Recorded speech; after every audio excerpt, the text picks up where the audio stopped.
हमारे विद्वानों ने जो भी रूट के अंदर वर्गमूल नहीं निकलने वाले शब्द को चुना है, आज उसमें से एक भी ऐसा अंक नहीं है जिसका कि वर्गमूल पूर्ण रूप से क्या हो जाए, शांत दशमलव के रूप में निकल जाए और हम उसको p बटे q के रूप में लिख सकते हैं। इसलिए जितने भी रूट के अंदर अंक हैं जिसका कि पूर्ण वर्ग नहीं है, यदि वर्गमूल नहीं निकलता है, उन सारे को हम किस में लाते हैं, अपरिमेय संख्या में। क्या बोलते हैं उसको हम, अपरिमेय संख्या। सब संख्या किसी न किसी संख्या के बीच में आता है, यह आपको उस दिन बताया गया था, उस दिन बताया था आपको, सभी संख्याएं किसी न किसी संख्याओं के क्या आता है, बीच आता है। तो ये अब हमको बताना है उनको कि हकीकत में यह अपरिमेय संख्या है या नहीं है, सिद्ध करना है, प्रकट करना है कि यह वास्तविक में अपरिमेय संख्या है या नहीं है, कि हम झूठ मूठ का लिख रहे हैं। तो आइए हम इसके आगे हम बताते हैं आपको। सबसे पहले जितने भी इस अंक देख रहे हैं अपरिमेय संख्या के रूप में है, जो तरीका इसका है सबका तरीका वही है, टोटल का तरीका वही है, सिर्फ रूट के अंदर अकेला रहे तब। इसके बाद प्लस में रहे √3 + 2, √3 - 2 बटे रहे, ये सबका कुछ न कुछ तरीका क्या है, भिन्न है। लेकिन सिर्फ √2, √3, √5 जितना लिखा गया, इस तरह का कोई भी अंक आपको सिद्ध करने के लिए कहेगा तो मैं एक ही फॉर्मूला आपको सिखा रहा हूं, इसके अंतर्गत आपको किसी को भी बदल करके आप इसको सिद्ध कर सकते हैं। तो आइए हम आगे चलते हैं कि इसका मूल रूप से सूत्र क्या है, कैसे इसको बनाएंगे।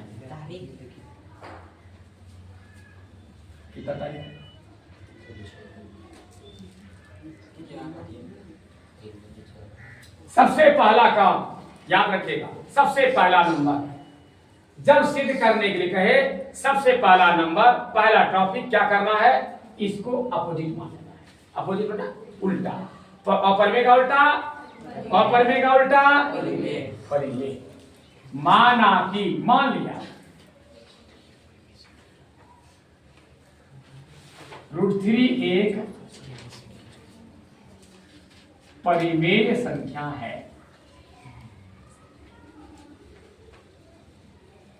मान लिया, आपको ये पता है कि परिमेय संख्या किस रूप में होता है, सबको पता है, बोले किस रूप में होता है जी, p बटे q के रूप में होता है। तो चलिए ये तो हम जान रहे हैं, हमको इससे दर्शाना है, इसलिए हम इसको लिख सकते हैं √3 = p बटे जहां p एवं q क्या है, एक पूर्णांक संख्या है।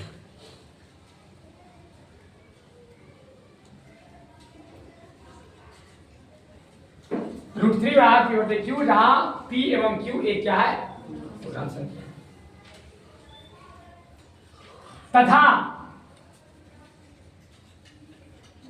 q नॉट इक्वल टू 0, जहां q की जगह पर 0 नहीं होना चाहिए। अब देखिए हम इसके नीचे क्या छिपा हुआ है, यहां बोले तो एक छिपा हुआ है। अब हम क्या करेंगे, बटे को जो है, जो भिन्न के रूप में है, उसको हम रैखिक में लाएंगे, भिन्न को खत्म कर देना है। किसमें लाना है, रैखिक में या क्षैतिज में। क्षैतिज के यानी धरती का समांतर, या रैखिक में रेखा के समांतर, रैखिक में रेखा के, क्षैतिज में धरती की, इसको इस रूप में लाएंगे। इसके लाने का, इसको इस तरह से लाने का नियम क्या है, क्रॉस मल्टीप्लिकेशन में कोना कोनी गुना। तो हम गुना करेंगे, क्या का √3 q इधर से गुना किए, फिर इधर से करेंगे p का p। अब इस रूप में जब आ गया, अब हम क्या करेंगे, दोनों तरफ वर्ग लेंगे। क्या करेंगे हम, दोनों तरफ,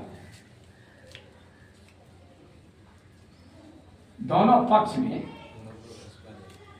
इसका क्या नाम है, पक्ष, बायां पक्ष और दायां पक्ष, दोनों पक्ष में वर्ग करने पर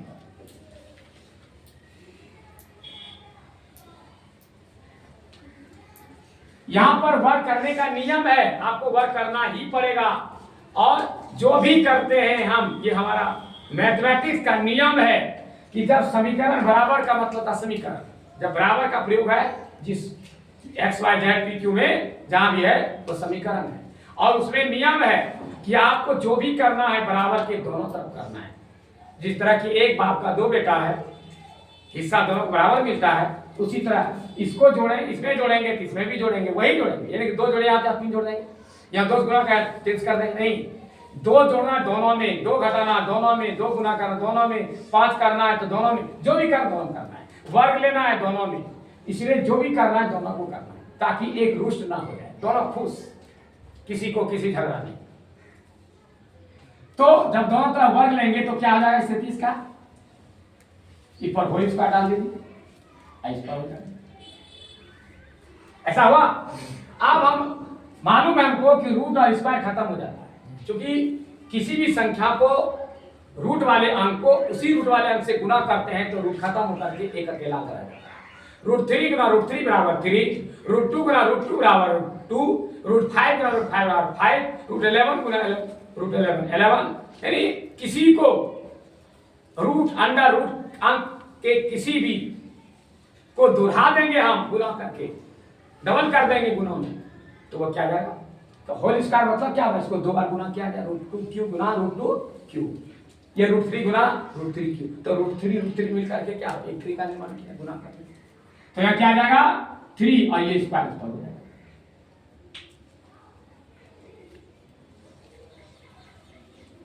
अब क्या होगा यहाँ, ये 3p स्क्वायर को क्या करेगी, करता है विभाजित करता है, ये लिखना होगा अंक को पहले लिखेंगे, क्योंकि यहां 3q स्क्वायर को क्या करता है, विभाजित करता है, हाँ p स्क्वायर को विभाजित करता है।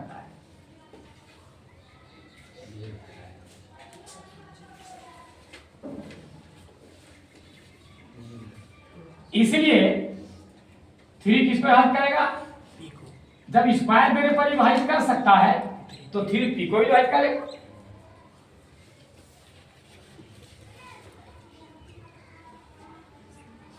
विभाजित करेगा,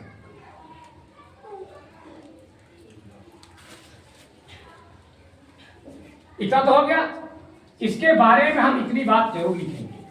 अब देखिए ये ध्यान देना है कि जब हम रूट 5 का बनाने लगेंगे, सभी नगर क्या रहे, जब रूट 5 का बनाने लगेंगे तो इस जगह पर क्या आएगा, यहाँ क्या आएगा, यही बात हम लिखेंगे, उसमें भी ये बात वही मौजूद रहेगा, सिर्फ वहां पर क्या लिखाएगा,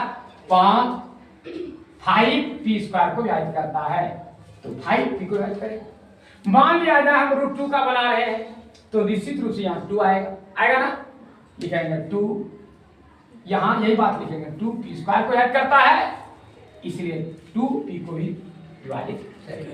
यदि हम रूट 7 का बना रहे हैं, यहाँ क्या आएगा 7 लिखेंगे 7, यहाँ 7p स्क्वायर विभाजित करता है, इसलिए 7p को विभाजित करेगा। समझ गए, सिस्टम सब उसी तरह से चलेगा। आइए आगे देखते हैं। अब हम क्या करेंगे, इस p स्क्वायर के जगह पर हम कुछ p का मान रख लेंगे, क्योंकि हमने p का तो क्लियर कर लिया, अब किसका क्या करना है, दोनों का निकालना होगा। हमको निकालना का दोनों क्या चीज, गुणनखंड। हमको यहाँ क्या निकालना का दोनों का गुणनखंड, कि दोनों का गुणनखंड कैसा होता है।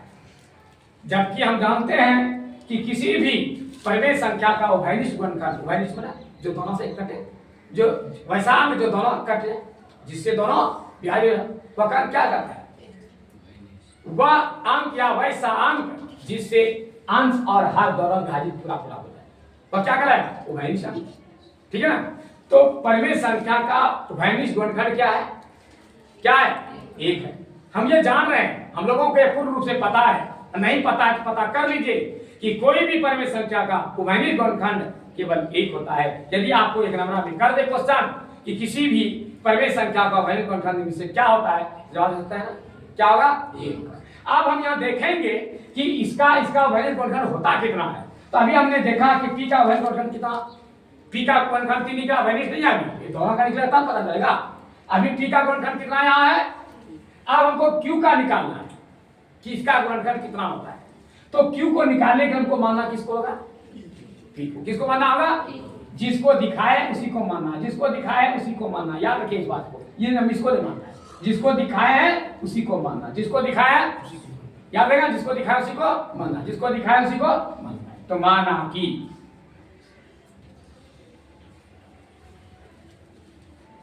P बराबर, अब एक चीज पर गौर करना है, जो चीज यहां दिया हुआ है वही चीज लेकर के हमको मानना पड़ेगा, और हम Q और P को छोड़कर कोई भी अंक अक्षर ले सकते हैं। चार अक्षर साथे लेना, चार अक्षर को क्या लेना होगा, एक साथ लेना होगा। और लेना कब होगा कि कैसे होगा, अंक के साथ, जो यहां है वही लेना होगा। तो माना कि P बराबर 3A, आप 3A 3B 3C 3D 3E कुछ भी ले सकते हैं, खाली P को छोड़कर, चूंकि एक ही चीज आएगा, गड़बड़ है, मान सकते हैं। अब आप प्रश्न करेंगे सर क्या 3P आपने यहाँ 3A माना, क्या जितना भी सिद्ध करने के लिए आएगा सब में हम 3A मानेंगे? नहीं, इस जगह भी एक नुस्खा है, उसको बढ़िया से सीख लो। यदि आप √2 का बना रहे हो मेरे भाई बहनों, या क्या आएगा, 2 आएगा। हमको मानना है, माना कि P बराबर 2A। यदि आप √3 का बना रहे हैं, यहाँ 3 आएगा तो मानेंगे 3A। यदि आप 5 का बना रहे हैं, यहाँ क्या आएगा 5, तो क्या माना यहाँ 5। यदि आप 6 का बना रहे हैं, क्या आएगा, क्या माना है 6। यदि 7 का बना रहे हैं, यहाँ क्या 7, क्या मानेंगे। यानी जो यहाँ आया अंक है वही अंक मानना है। ये आप बदल सकते हैं, ABCD PQ आर कुछ भी ले सकते हैं, PQ को छोड़ के, PQ को छोड़कर कोई भी ले सकता है, लेकिन ये यही चीज यहाँ है, कोई दिक्कत किसी को, यही चीज लेना है। हम जिस पर सिद्ध कर रहे हैं यहाँ अपने आ जाएगा, वो सतर्कते हो यहाँ, वही चीज यहाँ आएगा और वही चीज यहाँ मानना भी है। समझ गए? चलिए अब हम इसका मान बैठाते हैं।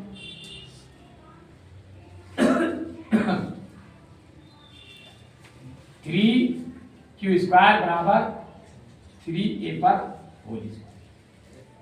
तो क्या कहेंगे, 3Q² बराबर 3 क्या होगा 9A²। अब ये 3 से कटेगा या नहीं, कटेगा नहीं, तो Q² बराबर क्या होगा 3A²। ये होगा, हम क्या लिखेंगे अब, बोलिए, कि 3Q² को विभाजित करती है, लिखेंगे यहां, चूंकि वही बात यहां लिखना है, सिर्फ P² के जगह पर क्या लिखना है, वही बात लिखना है, वो वही उतार देना, खाली P के बाद क्या करना है, क्योंकि यहां 3Q² को विभाजित करता है, इसलिए 3Q को भी विभाजित करेगा। क्या होगा, विभाजित करेगा। अब हमने देखा P² का भी, P का भी देखा 3 विभाजित हुआ, और यहाँ Q का भी देखा 3, यहाँ वैल्यू कितना हुआ, यहाँ पर वैल्यू कितना हुआ। यदि हम √2 का बनाएंगे तो वैल्यू कितना निकलेगा, यदि 7 का बनाएंगे क्या निकलेगा, यदि 5 का बनाएंगे तो कंफर्म अंक बदलेगा नहीं। अब लिखेंगे, इसलिए यहां P तथा Q का उभयनिष्ठ गुणनखंड, उभयनिष्ठ गुणनखंड कितना आ गया, 3 हो गया। कितना है, 3। उभयनिष्ठ गुणनखंड 3 हो गया। अब हमको लिखना है, क्या लिख रहा है, विलास को पढ़ लो,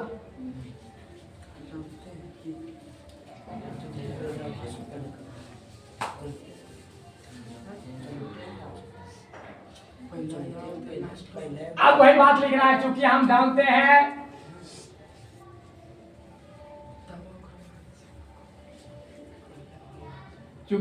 हैं कि परिमेय संख्या का किसी भी परमेय संख्या का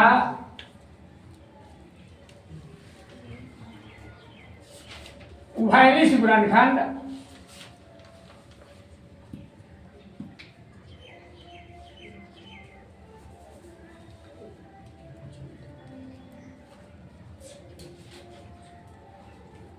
क्या था? केवल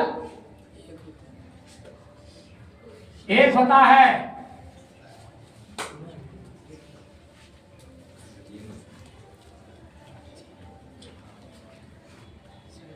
जबकि यहां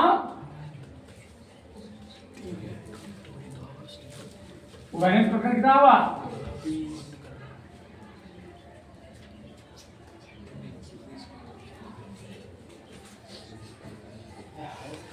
तीन है। क्या है? तीन है।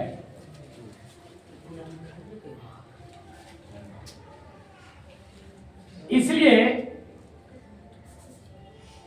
अतः यहां विरोधाभास उत्पन्न होता है। क्या आता है? विरोधाभास में क्या हुआ? एक दूसरे का विरोध का आभास दिखाई पड़ रही है। जहां दोनों हम देखते हैं तो विरोध हो रहा है कि भाई इसका कहता वैलिड गुणनखंड केवल एक ही होना चाहिए, आया वैलिड गुणनखंड कितना हो गया? तीन हो गया। या तो विरोध हो रहा है, ये कहता हम एक है, कहता हम तीन है, तब विरोध हो गया। विरोध हुआ जब, ये तभी हो सकता है जब इधर एक था इधर भी एक होना चाहिए, लेकिन इधर एक है इधर तीन हो जाता है। एक के सिवा कुछ भी उधर हो जाता है तो दोनों विरोध उत्पन्न हो जाता है। जब एक जैसा विरोध किसको कहते हैं? आप जो बोलते हैं हम भी वही बोलते हैं, विरोध हुआ। आप जो कहते हैं वह भी कह रहे हैं, विरोध हुआ। आप जो चाहते हैं वही हम चाहते हैं, विरोध हुआ। आपका जो आंसर हुआ मेरा आंसर हुआ, विरोध नहीं। आंसर में अंतर हुआ, बोली में अंतर हुआ, विचार में अंतर हुआ, विरोध हो गया। यहाँ अंतर हो रहा है, उसका कहना एक होता है, इसका कहना तीन हो गया। इसलिए आप क्या था? विरोधाभास माने विरोध का आभास हो रहा है, उत्पन्न होता है।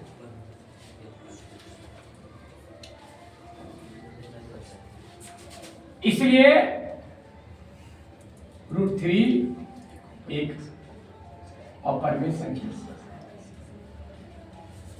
एक परमेय संख्या नहीं है, ऐसा समझ में आ जाएगा। परमेय संख्या, जब परमेय संख्या नहीं है तो क्या है?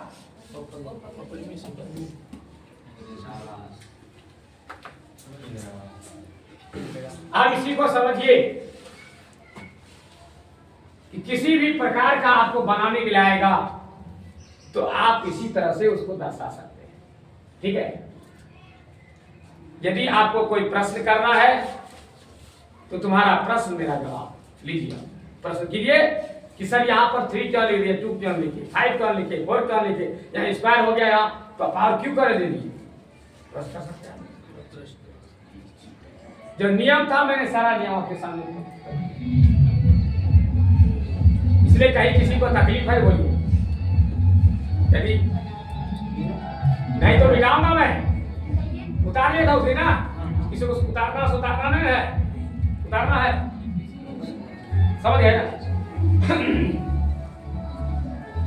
आपके बोर्ड परीक्षा में आप प्रश्न पत्र उठा के देखिएगा, एक प्रश्न हमारा ये जरूर रहेगा कि एक और परमेय संख्या सिद्ध करें। देखें हम क्वेश्चन है नहीं है, आपने देखा ही नहीं, आया है ना? क्या था प्रश्न? इसी रहेगा। एक प्रश्न रहेगा, यानी आपको अभी जो मैं बता रहा हूं ये आपको एक टॉपिक बताया जो कि आपका एक नंबर आपका स्टॉक हो गया। यदि आपने इसको सेट कर लिया, समझिए कि बोर्ड परीक्षा का एक अंक आपको क्या 3 नंबर का 4 नंबर का 3 नंबर का ये एक 3 नंबर का सवाल आपका इस पर ऐड हो गया। इसको याद रखिए।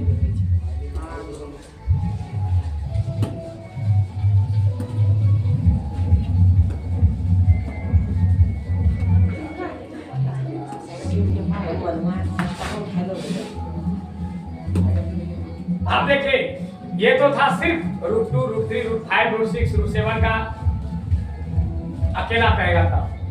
अब रही बात कि इसके अलावे कभी ऐसा भी तो रह सकता है 2 √2 एक पर क्या है सिद्ध करें।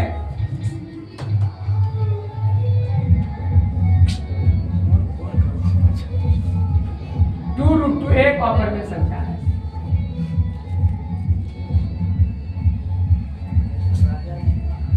मान लिया यही दे दिया था, तो तरीका वही है, कोई भी कहे, ठीक है ना, तो सबसे पहले हमको क्या मानना है, इसको क्या मान लेना है। कोई भी सिद्ध करने के लिए कहे, एक पहला लाइन सबके लिए सर्वमान्य है, पहला लाइन वही लिखना होगा, माना कि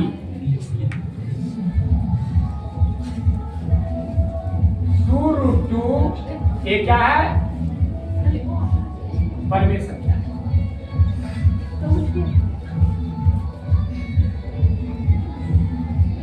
इसलिए क्या है 2√2 बराबर P/Q, जहां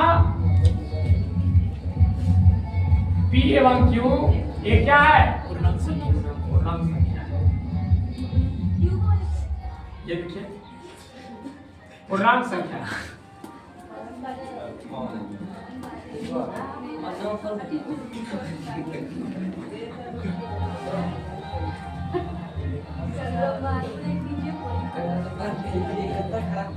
पूर्णांक संख्या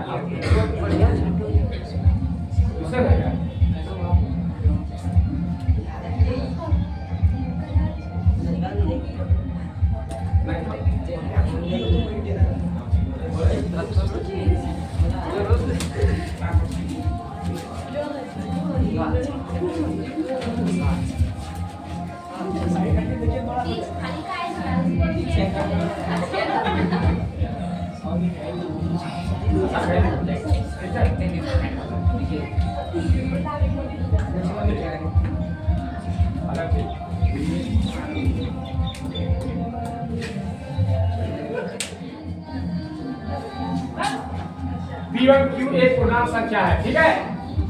अब आपको ये पता है किसे क्रॉस वर्सन करेंगे हम,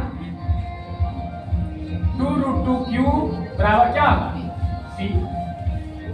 अब हम इसको लिख सकते हैं, हमेशा याद रखना रूट वाले को एक तरफ कर देना है, रूट वाले को क्या करना है, एक तरफ रखना है, और बिना रूट वाले को एक तरफ करना है, ये हमेशा करना है। फिर हम इसको लिख सकते हैं √2Q बराबर P/2 लिख सकते हैं, कोई दिक्कत लिख देंगे।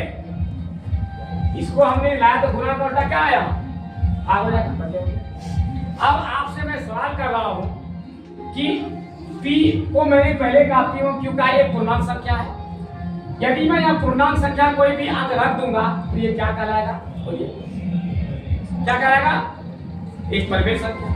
और यहाँ कोई भी अंक हम रख देंगे इसके साथ, ये क्या कहलाएगा, अपरिमेय कहलाएगा, नहीं कहलाएगा।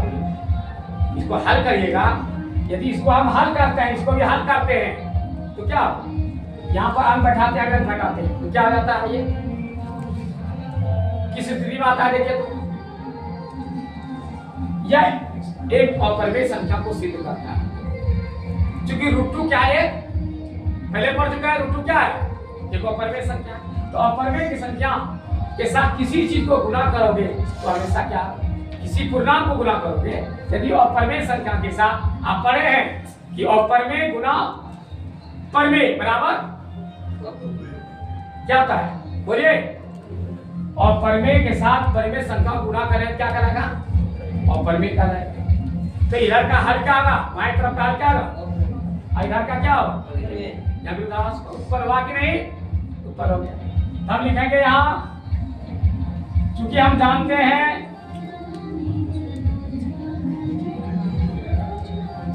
हैं कि अपरिमेय गुना परिमेय एक क्या होता है, अपरिमेय संख्या होता है। और क्या आप जानते हैं नहीं कि अपरिमेय को परिमेय से गुना करते हैं क्या आता है, अपरिमेय संख्या होता है, ये आपको पता है। अब लिखेंगे यहां पर, यहां बाएं पक्ष में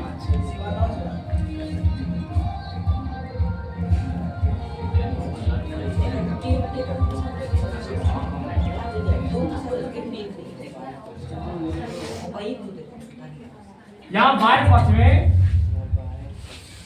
याद मिलेगा, यहाँ बाएं पक्ष में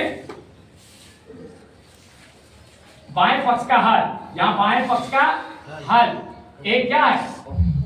अपरिमेय संख्या है। जबकि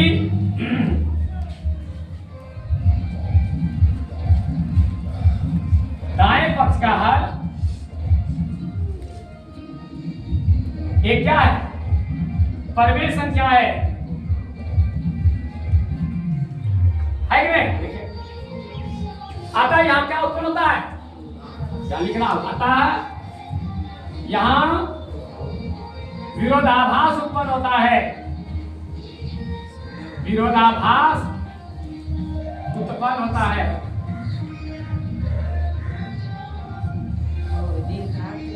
आता यहां क्या होता है? विरोधाभास उत्पन्न होता है। इसलिए 2√2 एक क्या है? अपरिमेय संख्या है।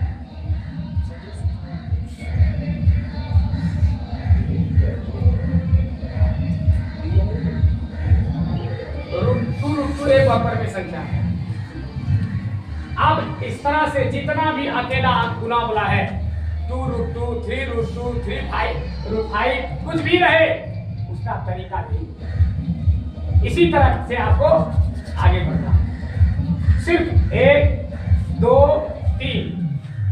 3 कॉलम में लिखना आपको, जितना भी आएगा। 5√3 है, इतना करिएगा, गुना को कीजिएगा। 5 को यहाँ ले आइएगा, रूट पर आप अलग कर लीजिएगा। रूट को हमेशा अलग एक तरफ, अपना रूट को एक तरफ कर लेना है। तब आपको ये बात लिखना होगा, अपरिमेय गुना परिमेय एक क्या आता है? अपरिमेय संख्या होता है।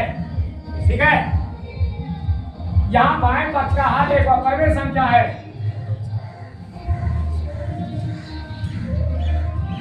अपरिमेय संख्या होता है, जबकि दाएं पक्ष का हल एक क्या है? परिमेय संख्या है। अतः यहाँ विरोधाभास उत्पन्न होता है, इसलिए क्या है? 2 क्या है?